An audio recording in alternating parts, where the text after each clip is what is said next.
Because of my father's illness, economically we were pretty well strapped, and so the family had always looked forward to when I would graduate from school and start to help out the family. I was the second son, but my brother, my oldest brother, and my oldest sister were Japanese born, because my father had married in Japan and had his own family there. And when they came to join us, my brother was, I think, 15 years older than me. So there was a big gap in our family. And actually, my mother and father had two separate families, one that was raised in Japan and one that was raised over here. And so they naturally would have depended on my older brother, but he married and had children right away, so he actually had a hard time making his own living. So they depended on me for the family finances. Since I was brought up that way, it was no surprise to me, and because my father had gone into fishing, they had acquired a boat that could be used as a mothership for abalone diving. At that time, in 1937, the boats were all equipped with crews of 4 to 5, and had one diver per boat. And to my knowledge, I think there were about 12 boats operating out of Monterey, and each one had their own diver. And so my family immediately told me that I would be a diver on our boat, because with the share system, the diver got the biggest part of the proceeds from abalone diving. At that time, in 1937, the boats were generally coming in with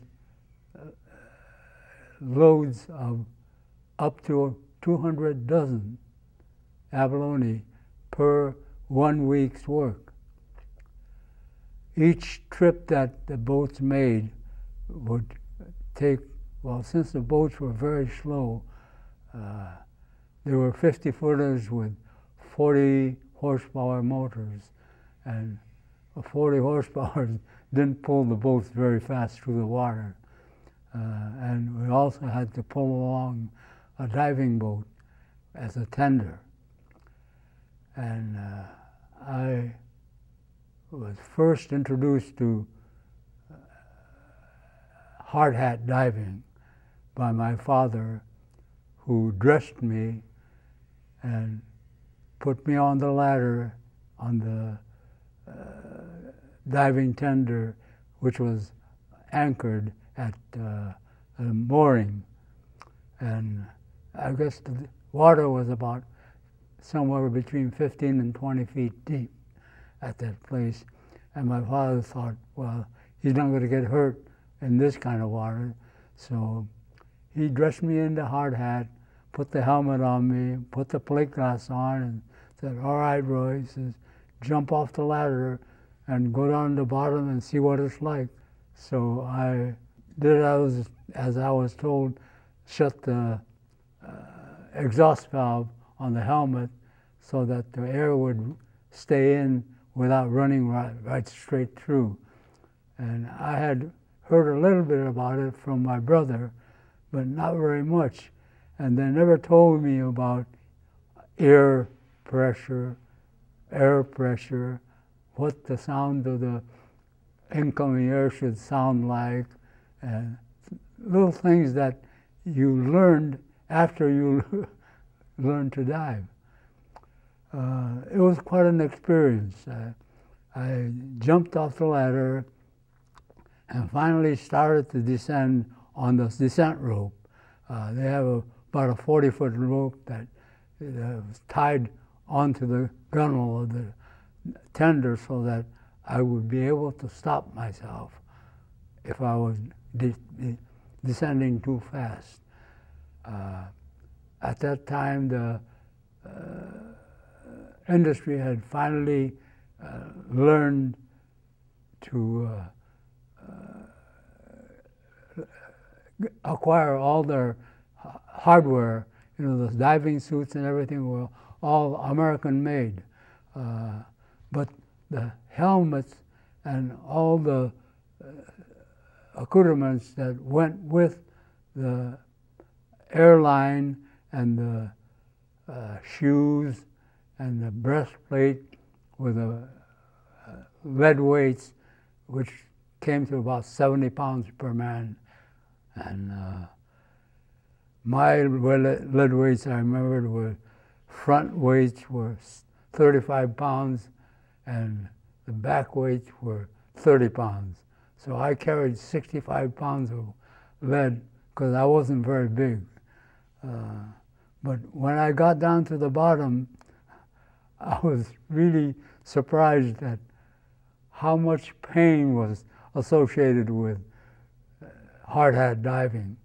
I never knew that you had to equalize air pressure in your ears. Your eustachian tubes had to be clear and open, otherwise the air pressure would have, the pressure in your ears wouldn't equalize with the pressure of the water on you. And when I hit the bottom, I was paralyzed. It hurt so much that I couldn't even move. And so I gave my father, he gave me instructions for the rope signals. We had no phones or anything, and it was all signals on the lifeline. And I gave him the signal for the to take me up, and I kept on giving him the signal for emergency pull-up. And they finally got me back up, but I quit for that day because I had such a headache that I wasn't about to go back in the water until I learned a little bit more. And finally got hold of my brother, and he told me how to ease the air pressure. And that was very simple. Each diving suit, the rubberized canvas suit, had a small apron in front that was part of the suit, and that apron was supposed to catch any excess water that might seep in around the helmet lining or from the glass itself. And so he said, just pull up that flap and raise it up against the glass and put your nose on it and blow. And that's all it took. That one little instruction was all it took for me to realize that it wasn't all that bad. And the bottom was so beautiful, kelp growing, and wherever there was rocks, there was all kinds of marine growth. And it was really fascinating to be able to stand there or walk around it and see all the things that were growing on the bottom. It's an entirely different world. And I never regretted once the fact that I had to work and make a living at that.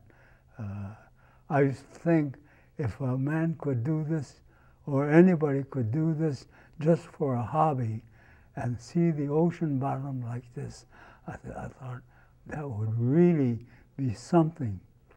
And Of course, I had never had enough sense or education to capitalize on that, because I was in the water about the same time that Jacques Cousteau was making all his new innovations in skin diving. The Abalone diver, in fact, the whole crew, operates as a unit. So in Japan, all the divers, tenders and boat tenders and line tenders and everything were all relatives, because the diver's life was in their hands. And so in America, we couldn't have that luxury. However, we had fishermen who all came from places like Wakayama and the Boso Peninsula, which were all fishing communities.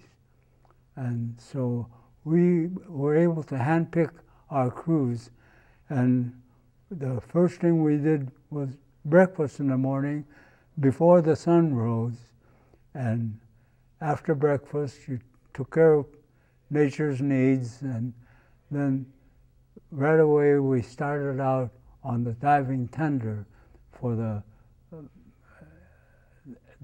areas where the abalone beds were. And so as soon as the sun came up, the divers were in the water. And you worked in the water from morning till night, taking time out just for nature's needs and getting a bowl of rice with some tea in the afternoon. And the rest of the time was all in the water. There was nothing but business. And it was a long day, especially in the summer, when the days were long. We would put in more than 12 hours a day, because you worked until you couldn't see anymore. And abalone diving was,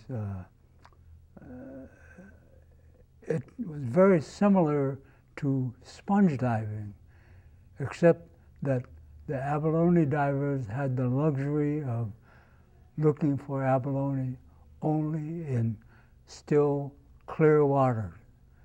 Of course, if the water got rough, the waves on top got choppy, it would affect the workers more than the divers. But the diver spent all his time looking for abalone, and it was really a science when you came right down to it, because abalones were only in areas that had good marine growth, good kelp growth, and the right currents and the right depth for the abalones to grow well. When I started abalone diving, I was very fortunate. I was a young kid yet, and I had grown up with a family that was supposed to be a fishing family. However, most of the residents in Monterey, all were fishing families and came almost from the same prefecture. And so they made a very close-knit group, a community. And so they kind of took me in and were very kind to me. They used to tap me on the helmet when they crossed my path or I crossed theirs, and they would signal me to follow them so that I could watch and see an old-timer look for abalone and gather abalone. And so I used to listen to their stories, and one of them was that this one diver said it happened to him. He was, by the surge, he was thrown against a cliff face and hit his helmet head on into the stone and broke his glass faceplate. And he said immediately the water started gushing in on him, and he laid down because he was always told, whenever you get a leak in the suit or helmet, you always lay down and put that part of the helmet as close to the bottom as possible, so that the air pressure going out would prevent the water coming in too fast. And so he did that, and he said he reached in his abalone basket and pulled out an abalone and put it over his faceplate, and he said it just immediately stopped the water. And he said it was surprising how fast the abalone foot would cover and conform to the shape of the glass. And so he said they were able to pull them up, and since every boat carried an extra plate glass for the helmets, said they were able to, just go back and change his clothes and go back to work. And I always remembered that. And one day it happened to me. I was thrown by a surge, and I was thrown sideways, and I hit the glass port on the side, which has a covering over it, kind of like railing, but it didn't stop because it dented the helmet. The helmets were Japanese made and very thin copper, because the Japanese as a race were pretty small, so they didn't have the weight and the strength to wear the heavy Navy suits and the Navy hats. And so I remembered all that, and one day I got thrown against a rock and dented the glass and cracked, it cracked the plate, but it dented the helmet. And the water started streaming in, so I laid down on my side, and then I pulled an abalone out of my basket and put it over the broken glass, and it was just like the guy said. So it just immediately stopped that. Of course, the glass plate is not as big as the front faceplate, but that abalone just covered it so quickly, and it just stopped the leak, the stream of water coming in, and I was able to signal my dad and get him to pull me up, and I was able to close off the exhaust valve quickly enough so that I hardly got wet, but then we had to go back to port because my dad did all the repair work on the helmet, and because he had that knowledge from using a soldering iron on the cloisonne work, he was able to do a perfect job on the helmet. And so we went back on the next trip and went right back to work.